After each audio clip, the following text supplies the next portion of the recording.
चलो विद्यार्थी मित्रों, आज आप एक नवा टॉपिक तरफ जाइए छे जे टॉपिकનું નામ છે વહન। તો યાદ રાખો વિદ્યાર્થી મિત્રો, વહન બે પ્રકારના હોય। એક વહન જે છે એને આપણે નિષ્ક્રિય વહન કહીએ છીએ, બીજું વહન જેને આપણે સક્રિય વહન કહીએ।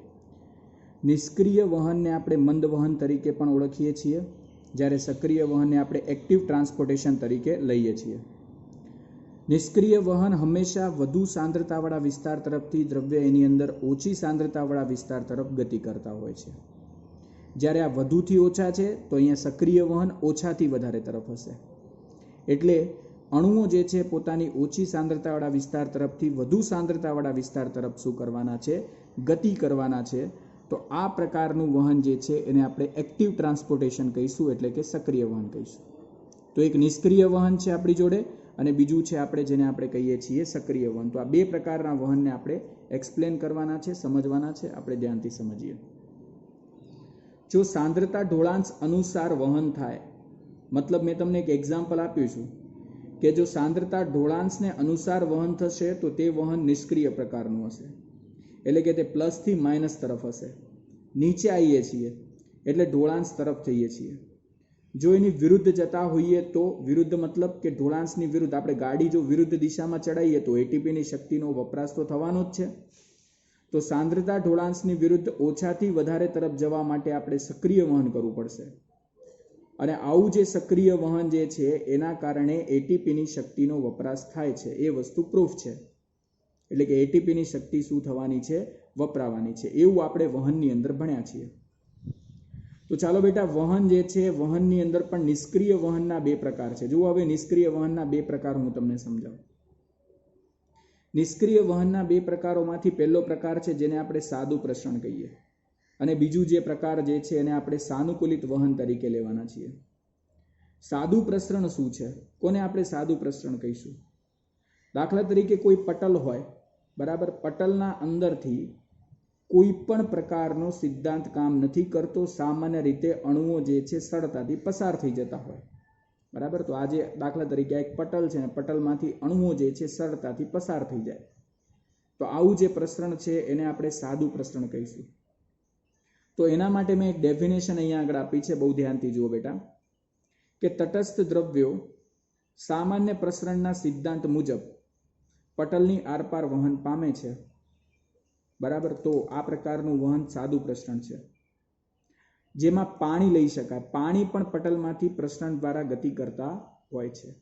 તો અહીંયાથી કોઈ પણ જાતની શક્તિ નથી વપરાતી, અને જે અણુ જે છે એ પોતાની રીતે શું પામે છે? વહન પામી રહ્યા છે।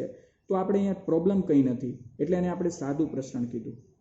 એટલે નિષ્ક્રિય વહનની અંદર પહેલો પ્રકાર આપણે સાદા પ્રસરણનો ભણીશું, આને ડિફ્યુઝન કહેવાય, બરાબર। ખાલી પ્રસરણ કહીશું, સિમ્પલ ડિફ્યુઝન। બીજો પ્રશ્ન છે સાનુકૂલિત વહન। આ એક વિશેષ પ્રકારનું વહન છે। જુઓ બેટા, હવે એ સમજાવો કે તમે અહીંયા આગળ ફ્લુઇડ મોઝેઇક મોડલનો એક નમૂનો જોઈ રહ્યા છો। તમને એ ખ્યાલ છે કે આ ઉપર જે ગ્રીન કલરના છે લિપિડ છે, બરાબર। આ પણ લિપિડ અહીંયા, અને આ પણ લિપિડ છે।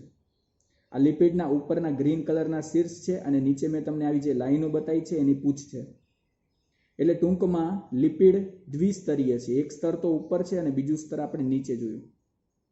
તો આ દ્વિસ્તરીય લિપિડમાંથી દાખલા તરીકે કોઈ અણુને પસાર થઈને કોષની અંદર જવું છે, તો જો તેમને અંદર પસાર થવું હોય, પટલની આરપાર વહન પામવું હોય, તો તે પહેલા લિપિડ જોડે જશે ને લિપિડને એમ કહેશે, ભાઈ અમારે આની અંદરથી પસાર થવું છે। તો આ અણુ પોતે ધ્રુવીય છે। આ તો ધ્રુવીય અણુ આ અધ્રુવીય લિપિડમાં સ્તરમાંથી પસાર થવા માટે, બરાબર, અહીંયા આગળ પસાર થશે કોની અંદરથી? આ વચ્ચે ખૂંપેલા પ્રોટીનના માર્ગમાંથી। આવું કેમ થયું? એ પહેલા ધ્રુવીય જે અણુઓ હતા તે અધ્રુવીય લિપિડ પાસે ગયા, કારણ કે એમને અહીંથી પસાર થવું છે, પણ અધ્રુવીય લિપિડ એમને ના પાડશે, કારણ કે તે જલ અનુરાગી, પોતે જલ વિતરાગી છે। એટલે તે જલ અનુરાગી હશે, એમને અંદર જવાની પરમિશન નહીં આપે, બરાબર। કહેવાનો મતલબ કે લિપિડને પાણીથી નફરત છે, તો જે પાણી ધરાવતા હોય એવા ધ્રુવીય અણુઓ છે, તો અણુને શું કહેશે કે ભાઈ તમે મારી પાસે નહીં આવો, તમે કોઈ બીજાની મદદ માગી લો। તો તે મદદ કોની માગવા જશે? અણુઓ અંતર્ગત પ્રોટીનની મદદ માગશે, જે મેં તમને અંદર દર્શાવ્યા છે અંતર્ગત પ્રોટીન છે। તો અંતર્ગત પ્રોટીનમાંથી તે વહન પામી અને તે ક્યાં જશે? પટલની આરપાર વહન પામે છે। તો આ પ્રકારનું જે વહન જોયું છે એને આપણે કેવું વહન કહીશું? સાનુકૂલિત વહન કહીશું. તો આપણે આની અંદર જરૂર કોની પડી? આની અંદર આપણે જરૂરિયાત પડી અંતર્ગત પ્રોટીન્સની. આ જે અંતર્ગત પ્રોટીન છે એની આપણે જરૂરિયાત ઊભી થઈ હતી, એની મદદથી જ આપણે વહન કરી શક્યા. તો આ ડેફિનેશન આપણે સમજાવીશું તો આપણે આ વ્યાખ્યાને બહુ ધ્યાનથી સમજી શકીએ. હવે બેટા આપણો આગળનો ટોપિક છે કોષ દિવાલ. કોષ દિવાલ શું છે, કોષ દિવાલની અગત્યતા શું કહી શકાય, એના ઉપર આપણે વાત કરીએ. તો પહેલો પ્રશ્ન એવો થાય, બરાબર, કે આની અંદર કે કોષ દિવાલ જે છે, બરાબર, તે છે શું? તો વનસ્પતિ કોષનું એક અજોડ લક્ષણ તરીકે સૌથી બહારની સીમાએ એક વિશિષ્ટ કોષ દિવાલની હાજરી જોવા મળે છે. આપણે બધાને ખબર છે કે પ્લાન્ટ સેલ જેટલા છે, એટલે કે વનસ્પતિ કોષો જેટલા છે, એ કોષોની બહારની બાજુ તમને એક લેયર કન્ટિનેટ કરીને કુદરતે આપ્યું છે. આ જે બહાર તમને જોવા મળે ને ગ્રીન કલરનું, આ ગ્રીન કલરનું લેયર એટલે શું કહેવાશે? કોષ દિવાલ કહેવાય. કેવી છે તે? મજબૂત અને રક્ષણાત્મક છે, બરાબર. અને બેટા એટલી વસ્તુ યાદ રાખજો કે આ મજબૂત અને રક્ષણાત્મક છે એટલે પ્રોટેક્ટ માટે કામ લાગે, પ્રોટેક્શન કરે, બરાબર. જનરલી એનું કામ શું છે? પ્રોટેક્શનનું છે, તે રક્ષણ કરવાનું કાર્ય કરે. બહુ ધ્યાનથી આપણે એને જોઈએ તો આ બીજી કેવી રચના છે? બહુ ધ્યાનથી જુઓ તો આ એક નિર્જીવ કઠિન રચના છે. કે કેવી છે? નિર્જીવ છે. અને નિર્જીવ સાથે તે કેવી રચના છે બેટા? કઠિન રચના છે. કઠિન એટલે મજબૂત છે, બરાબર. બહુ ધ્યાનથી જુઓ આની અંદર તો બાહ્ય આવરણ તરીકે એની અંદર રસસ્તરની હાજરી પણ છે. આવું ધ્યાનથી અંદર જુઓ, એક રેડ કલરનું તમને એક સ્તર બતાવેલું છે. તો એક રસસ્તર જે છે એ પણ તમને હાજર જોવા મળશે અહીંયા લેયર તરીકે. અંદર મેં જે તમને દર્શાવ્યું છે આજે, બરાબર, ચોકલેટી કલરથી, એને આપણે શું કહીશું? આ જે છે મોટી રસધાની છે, બરાબર. તમને પ્રશ્ન પૂછાય કે આ કઈ રચના છે? આને આપણે મોટી રસધાની કહીએ છીએ, બરાબર. તો આ કેવી રસધાની છે? મોટી, બરાબર. રસધાની જે છે એના અંદર હાજર છે. અને મેં અહીંયા આગળ કોષ કેન્દ્ર બતાવ્યું છે. આ જે છે એને શું કહીશું? અહીંયા આગળ કોષ કેન્દ્ર, બરાબર, કોષ કેન્દ્ર. હવે વિદ્યાર્થી મિત્રો તમને એ ખબર હશે કે આની અંદર આ રસધાની છે, તો રસધાની સિવાય કોષ કેન્દ્ર હશે, સાથે સાથે અહીંયા આગળ કેટલીક અંગિકાઓ પણ હાજર હશે, બરાબર. હરિતકણ છે, આપણે જાણીએ છીએ. એના સિવાય એની અંદર, બરાબર, માઇટોકોન્ડ્રિયા પણ જોવા મળશે, કણાભસૂત્ર, બરાબર. આ બધી અંતઃકોષ રસજાળ છે, આ બધું એના અંદર શું છે? પ્રેઝન્ટ હશે. તો એ પટલમય અંગિકાઓને પણ ધરાવતી હોય છે. તો હવે બેટા આપણે એ જોઈએ કે આ કોષ દિવાલ જે છે, કોષ દિવાલ કોની બનેલી છે, એના બંધારણમાં કોણ આવેલું છે. તો મેં કેટલાક એક્ઝામ્પલ આપ્યા છે. એક્ઝામ્પલને ધ્યાનથી સમજીશું તો અહીંયા આગળ બધા કોન્સેપ્ટ ક્લિયર થઈ જશે, બરાબર છે. તો કેટલાક એક્ઝામ્પલને સમજીએ, એના અંદર એના બંધારણમાં કયા ઘટકો રહેલા છે, તે કોની બનેલી છે અને તે કેવી છે. જો ધ્યાનથી જોવા જશો તો લીલની કોષ દિવાલ પહેલા વાત કરીએ કે લીલની કોષ દિવાલ જે છે એના અંદર કોણ હોય. લીલની જે કોષ દિવાલ છે એની અંદર તમને સેલ્યુલોઝ જોવા મળશે, બરાબર, ગેલેક્ટન્સ જોવા મળશે, મેનોસ જોવા મળશે અને કેલ્શિયમ કાર્બોનેટ જેવા ખનિજ તત્વો જોવા મળશે. તો પ્રશ્ન પૂછાય કે લીલની કોષ દિવાલ સેલ્યુલોઝ, ગેલેક્ટન્સ, મેનોસ અને કેલ્શિયમ કાર્બોનેટના ખનિજ તત્વો ધરાવે છે. લીલ પાસે જે કોષ દિવાલ છે એની પાસે આટલા એલિમેન્ટ જે છે એ હાજર છે. ઉચ્ચ વનસ્પતિઓ, બરાબર, ઉચ્ચ કક્ષાની જે વનસ્પતિઓ છે એની કોષ દિવાલ કેવી છે? ઉચ્ચ કક્ષાની વનસ્પતિની કોષ દિવાલ પાસે સેલ્યુલોઝ છે, હેમિસેલ્યુલોઝ છે, પેક્ટિન છે અને પ્રોટીન પણ હાજર છે. જો ફૂગની કોષ દિવાલની વાત થાય તો ફૂગની કોષ દિવાલ પાસે શું આવેલું છે? ફૂગની કોષ દિવાલ જે છે એ કાઇટિન, ફંગસ, સેલ્યુલોઝની બનેલી છે, બરાબર. તે કોની બનેલી છે? કાઇટિન, ફંગસ, સેલ્યુલોઝની બનેલી છે. તો ફૂગની કોષ દિવાલ કાઇટિન, ફંગસ, સેલ્યુલોઝની બનેલી હોય છે, આપણે એ જાણીએ છીએ. તો આ એક શું થયું? બંધારણ થયું. બંધારણીય ઘટકોમાં વિવિધતા છે એની અંદર. તો એકદમ નોટ કરી લેજો બેટા. આની પર આપણે સમય જે છે એ સ્પેન્ડ નહીં કરીએ, આ તો યાદ રાખવાની વાત છે. લીલની કોષ દિવાલ, ઉચ્ચ કક્ષાની વનસ્પતિની કોષ દિવાલ અને ફૂગની કોષ દિવાલમાં આટલા બંધારણીય ઘટકો હોય છે. તો આપણે કોષ દિવાલના બીજા પહેલુને પણ સમજીએ. જેવી રીતે આપણે સમજીએ છીએ કે તરુણ વનસ્પતિના કોષોમાં પ્રાથમિક કોષ દિવાલ જોવા મળશે. યાદ રાખજો, તરુણ જે હજી વનસ્પતિ કોષ કેવા છે? તરુણ છે, એટલે કે નાના છે. ત્યારે એમની અંદર કેવી કોષ દિવાલ જોવા મળે? પ્રાથમિક. તમે નાના હોય ત્યારે પહેલાં શું કરશો? બરાબર, સીધા તમે 10માં કે 9માં કે 12માં નહીં પહોંચો. નાના છો એટલે પહેલા ધોરણમાં જશો, એટલે તમારું પ્રાથમિક કક્ષા છે, એટલે પ્રાથમિક કોષ દિવાલ પેદા થાય. તો તરુણ વનસ્પતિ કોષો જે છે એનામાં પ્રાથમિક કોષ દિવાલ છે અને તેના બંધારણની અંદર સૌથી અગત્યનો કોઈ ઘટક હોય તો તે ઘટકને આપણે સેલ્યુલોઝ કહીશું. કયો ઘટક છે? સેલ્યુલોઝ છે. બરાબર. સાથે સાથે તે પોલિસેકેરાઇડની શૃંખલાના જાળા સાથે પેક્ટિન પોલિસેકેરાઇડ શૃંખલાઓ સેતુ રચીને ગોઠવાયેલી હોય છે. હવે બહુ ધ્યાનથી સમજીએ આ મુદ્દાને કે એના બંધારણમાં સેલ્યુલોઝ તો છે જ. બરાબર. સેલ્યુલોઝ પોલિસેકેરાઇડની શૃંખલાના જાળા સાથે પેક્ટિન પોલિસેકેરાઇડ શૃંખલાઓ સેતુ રચીને ગોઠવાયેલી જોવા મળશે. એ ટૂંકમાં હું કહી દઉં કે સેલ્યુલોઝ તો એની અંદર છે જ, એ પણ કયા સ્વરૂપે? પોલિસેકેરાઇડની શૃંખલાના જાળા જેમ. અને એની સાથે પેક્ટિન પણ છે. અને પેક્ટિન કઈ રીતે ગોઠવાયેલો છે? પોલિસેકેરાઇડની શૃંખલાઓના સેતુ રચીને. બરાબર. તો સેલ્યુલોઝ પોલિસેકેરાઇડની શૃંખલાના જાળા જેમ અને પેક્ટિન જે છે પોલિસેકેરાઇડ શૃંખલાઓના સેતુ રચીને ગોઠવાયેલી રચનામાં જોવા મળશે.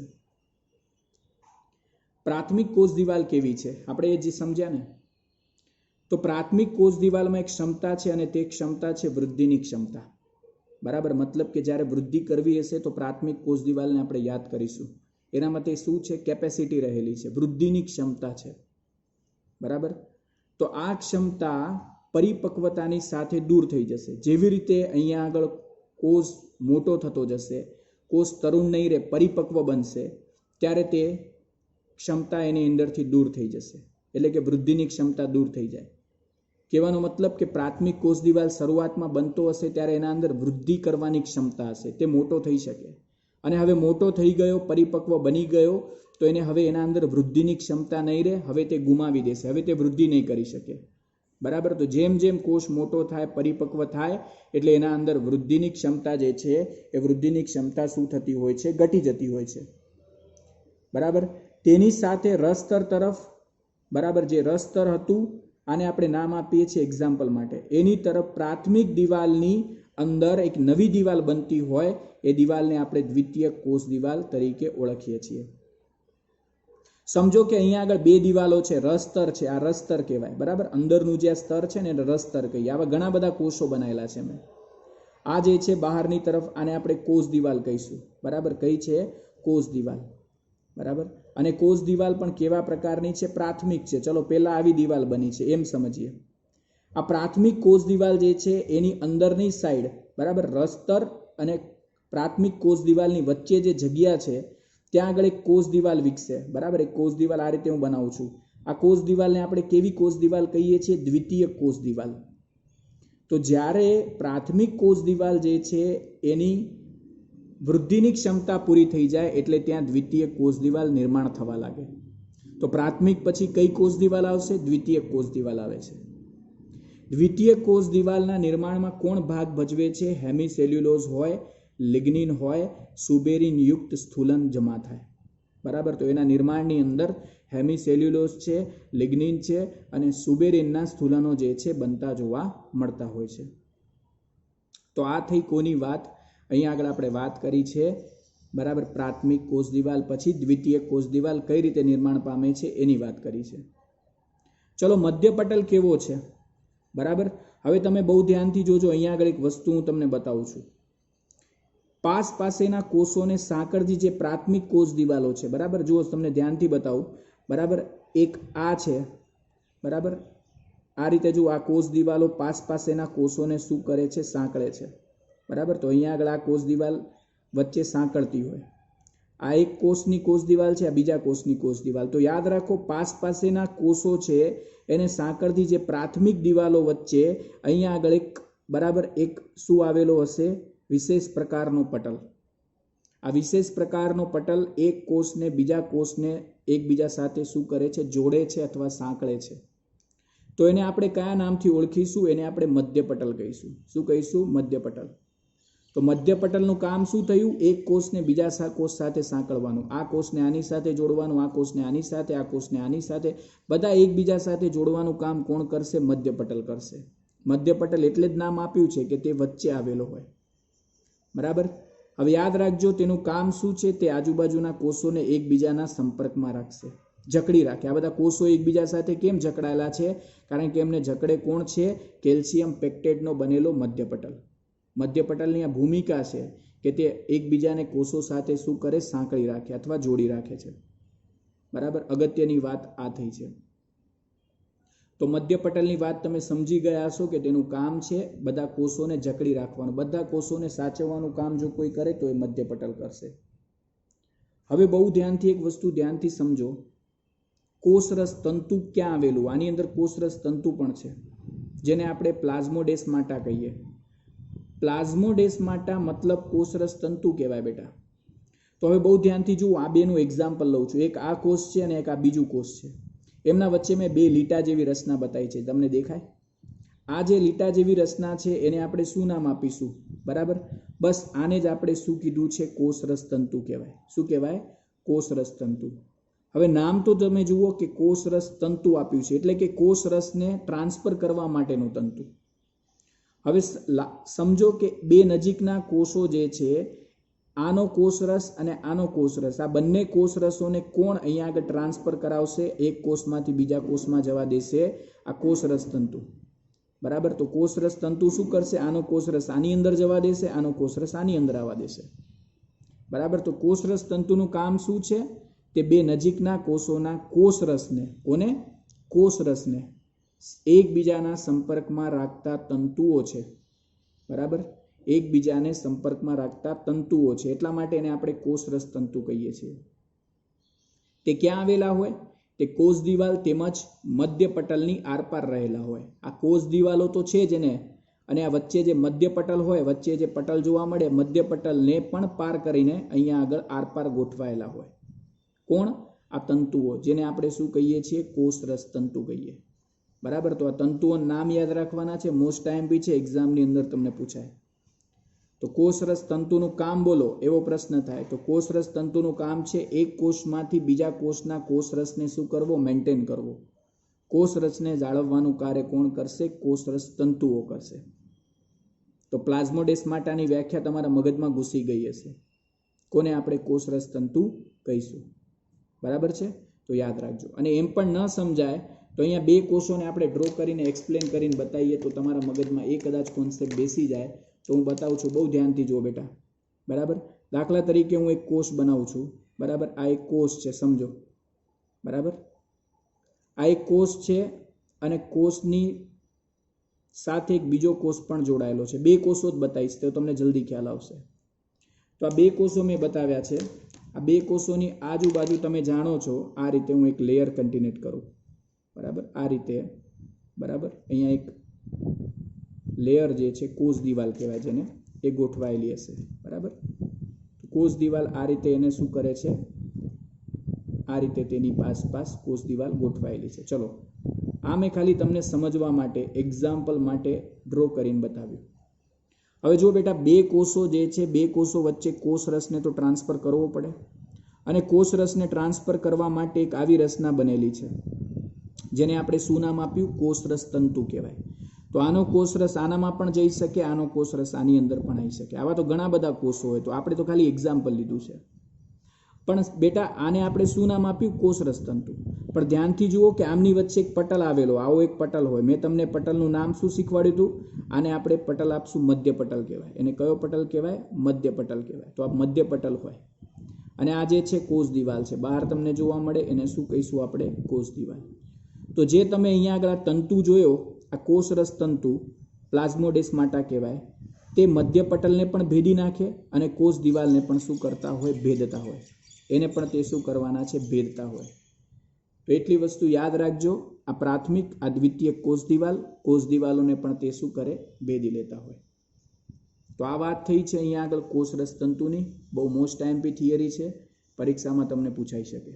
હવે બેટા, આપણે એ સમજીએ કે કાર્યો કયા છે પ્રાથમિક કોષ દિવાલના અને દ્વિતીય કોષ દિવાલના. તો બહુ ધ્યાનથી જુઓ કે કાર્યોને આપણે સમજીએ છીએ. પહેલું છે પ્રાથમિક કોષ દિવાલ. ચલો, પ્રાથમિક કોષ દિવાલનું કામ શું? પ્રાથમિક કોષ દિવાલ કોષોના આકારને જાળવે. પહેલો પ્રશ્ન કે તેનું કામ છે કોષોના આકારને જાળવવું. બીજું કામ શું થશે? તે કોષોને યાંત્રિક નુકસાન અને ચેપ સામે રક્ષણ આપે છે. બરાબર, કોષને કંઈ યાંત્રિક નુકસાન થયું હોય અને જો એને કોઈ ચેપ લાગ્યો તો એની સામે તેને પ્રોટેક્ટ કરશે અને રક્ષણ આપશે. અને ત્રીજું કામ શું છે? કોષોને આશ્રુતિ દાબ સામે શું કરે? રક્ષણ આપે. કોષોમાં વધારે પાણી ભરાય ને એટલે શું થાય, એના અંદર પ્રેશર ઉત્પન્ન થાય. આને આશ્રુતિ દાબ કહેવાય, બરાબર, ઓસ્મોટિક પ્રેશર કહેવાય. તો એના સામે રક્ષણ આપવાનું કામ કોણ કરશે? પ્રાથમિક કોષ દિવાલ કરશે, બરાબર. તો પ્રાથમિક કોષ દિવાલના 3 કામને આપણે જોયા, બરાબર. બીજું એક કામ છે જેને આપણે કહીશું દ્વિતીયક કોષ દિવાલ. દ્વિતીયક કોષ દિવાલના કામ બી વિશેષ છે, સમજો. એક તો કોષને યાંત્રિક મજબૂતાઈ આપવાની, કોષોને યાંત્રિક મજબૂતાઈ આપવાનું કાર્ય કરે. તો દ્વિતીયક કોષ દિવાલ જે છે એનું બીજું કામ શું? તો કોષોને યાંત્રિક મજબૂતાઈ આપે, ફર્સ્ટ. સેકન્ડ છે કોષો વચ્ચેનો સંપર્ક બનાવે, એને રાખવામાં તે અગત્યની છે. 2 કોષોના વચ્ચેનો સંપર્ક બનાવી રાખવા માટે તે કેવી છે? અગત્યની છે. તો આ બીજું કામ થયું. ત્રીજું કામ શું હશે? ત્રીજું કામ હશે અનિચ્છનીય. આપણે ઈચ્છતા નથી એવા મહાઅણુઓને કોષથી શું કરશે? અવરોધન પ્રદાન કરે, એટલે કે એને રક્ષણ આપે. તો ખરાબ જે મહાઅણુઓ છે કે જેને આપણે ઈચ્છતા નથી કે તે કોષની અંદર જાય, તો એવાને તે શું કરશે? પ્રોટેક્ટ કરશે. એ કામ કોનું છે? દ્વિતીયક કોષ દિવાલનું છે. તો આપણે પ્રાથમિક કોષ દિવાલ અને દ્વિતીયક કોષ દિવાલના કાર્યને જોયા. આ થિયરી અહીંયા આગળ કમ્પ્લીટ થાય છે. મોસ્ટ ટાઈમ બી છે, તૈયારી કરતા રહેજો.